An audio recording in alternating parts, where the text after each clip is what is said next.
name is Mathieu Fabria. I'm the CEO and co-founder of Bearmind. And at Bearmind, we have developed sensors and algorithms to estimate the risk of brain injury in sports. And we're using it today. We're starting with hockey. My name is Tom Bertrand. I'm the co-founder of Bearmind and CEO in charge of the business and operations.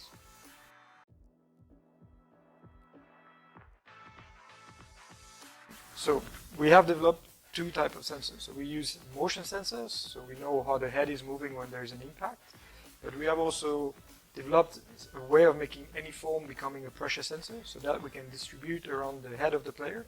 So when there's an impact, we also know what's the force of the impact and where is the impact. Combine all this in our algorithm to estimate the risk of brain injury, and we provide the information either live during the game for the medical staff or after the game for the medical staff to make sure that players are not exposed too much to an impact. Today we're starting with hockey in Switzerland, but that technology can be included in any type of helmet. So obviously other contact sports such as American football, boxing would be an easy shift for us, but also other sports such as cycling, skiing could also be an option. And even down the road, like industry, construction industry could potentially be a market for us.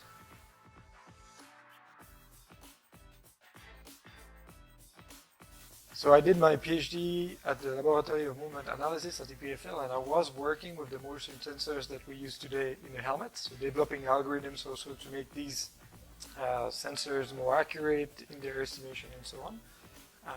And I have been playing hockey and rugby for many years with Tom actually. So the problem of concussion is something that we have been exposed to and that we have seen often in the field. And knowing what the technology could be used for and the problem that there is and the fact that not much has been done over the past 10 to 15 years, that's how we decided to start the project together.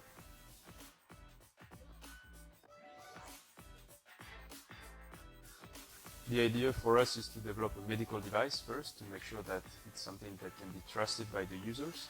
The first users are professional athletes, but then the ambition is to develop a product for everyone. Every ice hockey player should be able to wear it, and then we also want to expand to other sports, both professionally and at the recreational level.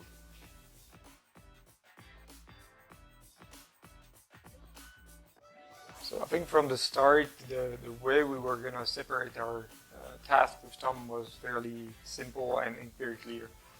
Since I come from the world of the tech, I would handle the tech and more the strategic aspect of the company, and Tom would do, I would say, more the admin work and also the funding and everything related also to the company. To be honest, we're both engineers, so some aspect we had to learn by doing, and I think here it was very important for us to surround ourselves with the right people, and luckily also here in Switzerland and especially around the PFL, there's a quite large ecosystem also of coaching that you can have access to. Now regarding funding, maybe you want to say a word? But yeah, it always goes step by step. So first you have to access grants or prizes that help you build some minimum viable products that you can show in order to raise more funds afterwards. So we received many grants from the ecosystem here in Lausanne, Vaud and Switzerland. And then after some time we were able to work on the seed round and close the first seed round in January this year.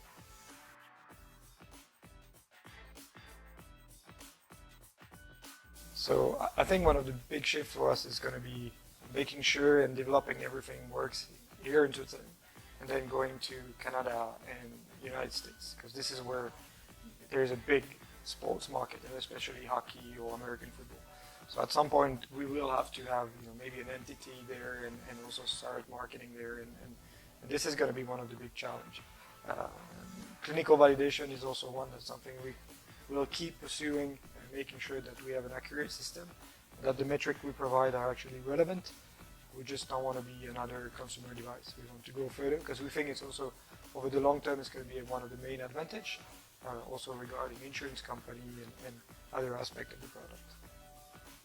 So in short, we want to have a medical device that is embedded in commercialized helmets, which means partnerships with helmet brands, that is accessible to different markets, here in Switzerland, but also US, Canada.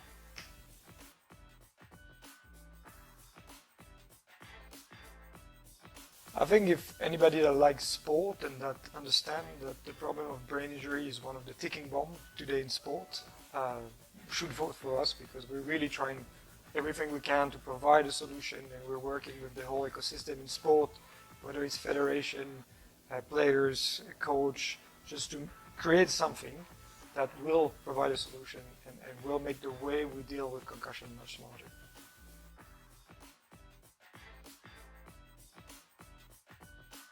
Starts from being a kid and Yeah, you need to spend your energy and find some teammates in order to really be motivated to go outdoors and do something together. Then you have the team spirit, obviously, that comes in, and after that the performance and the competition. yeah. I mean, for me, sport has been everything I've done since I was 4 years old, until recently, where I decided to focus maybe more on the startup. But I think what sport brings to the youth and to even student is so important that it has a massive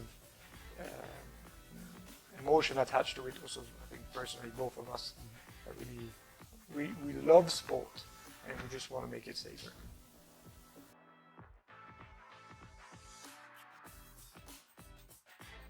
I think sport definitely teaches you resilience, because nothing comes easy when you do sport. You have to train, you have to not give up, and it's very similar to what you experience in a startup.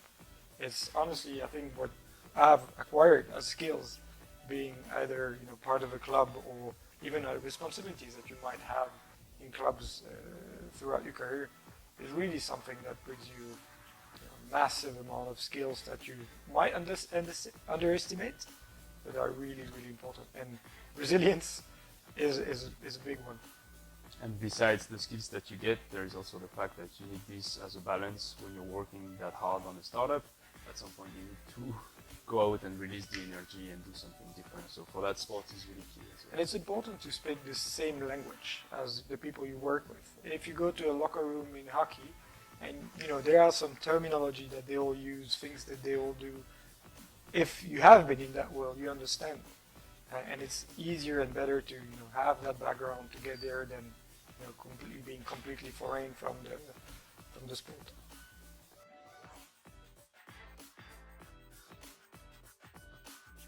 For us, really, a very important part is to have more feedback from the player. And this is really something we want to focus on. We've been working with the staff a lot, we presented to the player, but we want to develop a way for players to communicate with us directly. And that we plan on doing it through an app. So all players would have an app where they can report the symptoms, where they can inform us about the severity of an impact that they think could be a concussion or something like this. So that's really important for us, and this is how we would use the fund.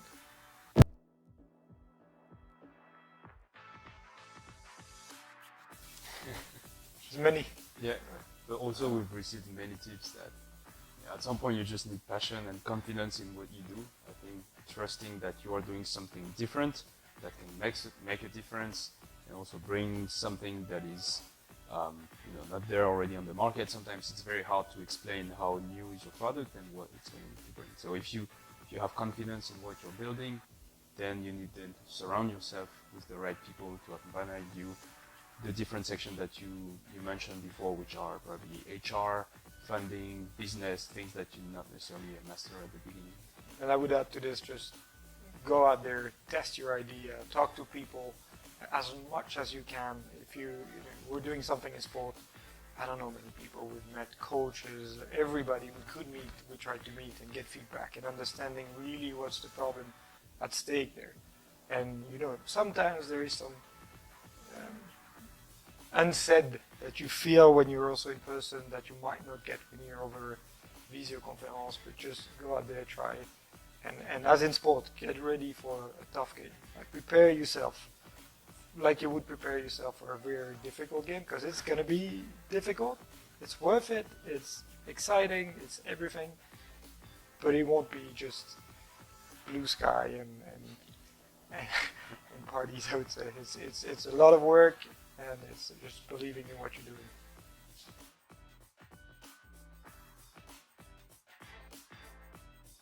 My experience with academic, I think that gave me the most was the PhD. Where there, I think all the knowledge that you have and the way you solve a problem is key. Of course, when you want to develop a product, it's full of problems. So the way you resolve this, and the fact that you go get the information and all this is key. The other important point is that during your studies as a PhD, you also supervise projects, and when you supervise this project, it's kind of starting to supervise a team. Which, when your team grow, you have other problems, but it's still, it's a one-one thing at the end of the day. So this was important, but I would say one of the most important thing is understanding, at the end of the day, it's a people story. So understanding people when you talk to the coach is, don't come up with your idea, just listen to the person, and having these skills of that, I would say you have more by being in sport, in team sport or association. Just working with people is a big one.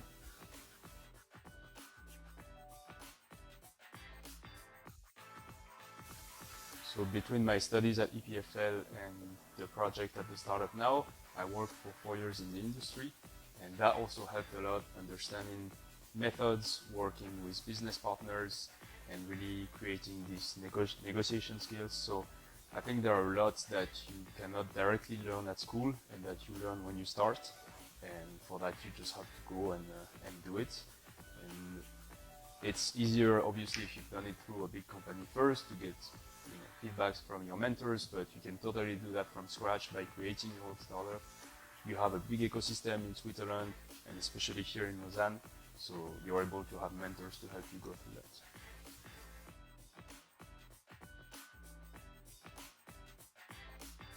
There are when we talk about ecosystem, there's two different things. One is all the support that you might get financial through grants, through coaching, and this is important. It helps you start, it helps you grow and set up, I would say. But then there's also this maybe less talked about ecosystem, which is the other founders. And that was for us very important. Talk to all the other founders around you, be interested in what they do, because they will go through problems that it's very likely you will go through as well. So build that around yourself, be interested, be curious in what other people are doing. And this is also a big plus of being around big universities, because you have this ecosystem of startups.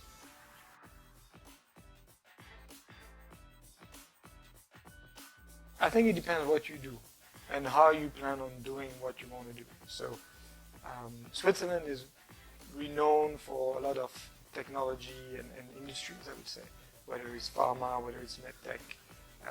So it's a great place for this, because you have this knowledge and understanding of what it takes, whether it's through regulation or all the steps you have to go through.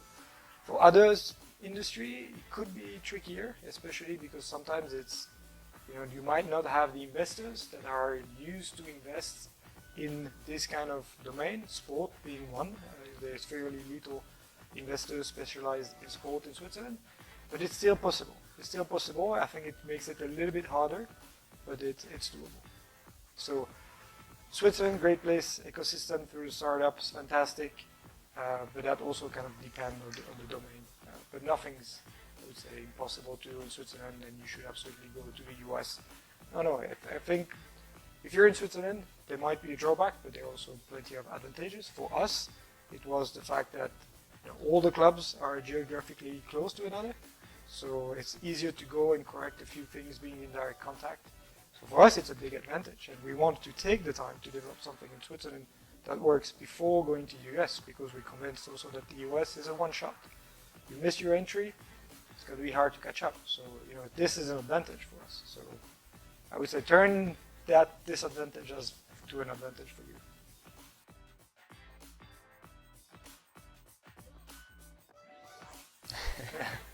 So definitely not as much as I used to. I don't know if it's because of the startup, because I'm getting older, but yeah, you can and you have to. You have to. Yeah, you have to. Otherwise, there's a lot to do with your startup, but your health and mental health is so important. If you want to last over a few years, of course you can work like crazy for 2 years, but then you'll be gone. So play the long run, do sports, Yeah. and also for Save sports. yeah, exactly, save sports, but it's important.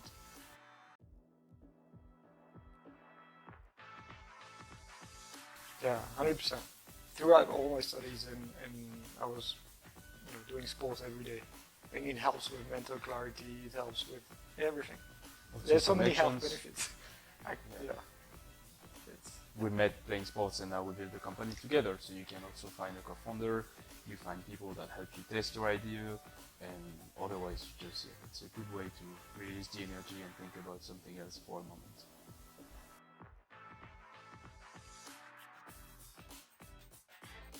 For us, Strategis is a great opportunity to be exposed to a lot of different investors and people from this ecosystem around Strategis, but also to be exposed to students who are always open to new internships and projects, so don't hesitate to reach out to us for specific projects.